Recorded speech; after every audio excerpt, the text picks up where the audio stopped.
আবৃত্তি করছি কবি আব্দুল ওদুদ চৌধুরীর কবিতা আমি ভালো জগৎ ভালো। কণ্ঠে রিজওয়ান রাফি।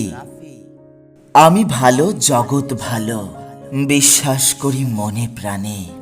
কোনো কিছু বলা ঠিক নয়, আন্দাজে অনুমানে। নিজে ভালো না হয়ে অন্যকে দেই উপদেশ, নিজের ভিতর পুষে রাখি হিংসা আর বিদ্বেষ। একসাথে সব মানুষ সম্ভব নয় বদলানো, এক এক করে বদলাতে হবে, সময় আছে এখনো।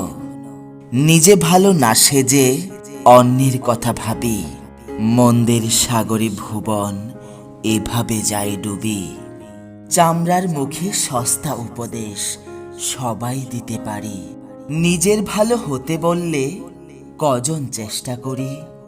ওদুদ বলে ওরে মানুষ, আগে নিজে ভালো হও, তারপরে অন্যজনকে ভালো হবার কথা কও।